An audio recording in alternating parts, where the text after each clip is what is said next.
সোহাগ, যেমনটি বলছিলাম ঠিক 12:30টায় পদযাত্রা কর্মসূচি বা পথসভা হওয়ার কথা রয়েছে। এনসিপির নেতাকর্মীরা উপস্থিত হয়েছে কিনা ফরিদপুরে, বিস্তারিত একটু জানান আমাদের।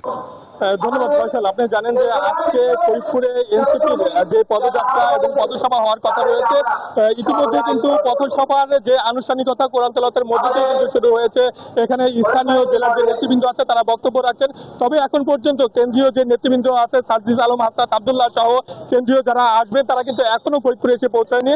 তারা ফরিদপুরে আসার পরেই মূলত তাদের পদযাত্রাটা শুরু হবে। আর এই পদযাত্রা যেটি শুরু হওয়ার কথা রয়েছে সার্কিট হাউস থেকে বেলা 12:30টার দিকে। তবে এখন পর্যন্ত তারা কিন্তু এসে এখানে পৌঁছেনি, এমনটা কিন্তু আমরা জানতে পেরেছি। তবে যারা কেন্দ্রীয় নেতৃবৃন্দ আছে তারা আসার পরে মূলত এই পদযাত্রা শুরু হবে, তারপরে পথসভা হবে।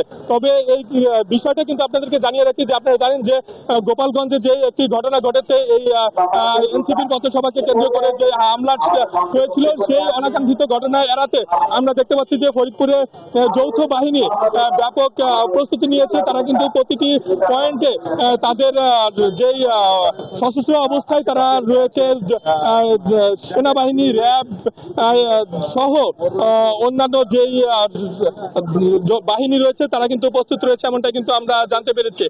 তবে বলা যায় যে আজকে এনসিপির নেতৃবৃন্দরা যখনই আসবে তারপর থেকে কিন্তু তারা এই পথযাত্রা শুরু করবে, তারপরে এই জনতা ব্যাংকের মোড়ে পথসভা করে শেষ করবে, এমনটা কিন্তু আমরা জানতে পেরেছি। তো এই ছিল আমার কাছে সর্বোচ্চ সংবাদ। ফিরবো স্টুডিওতে আপনার কাছে। ফয়সাল।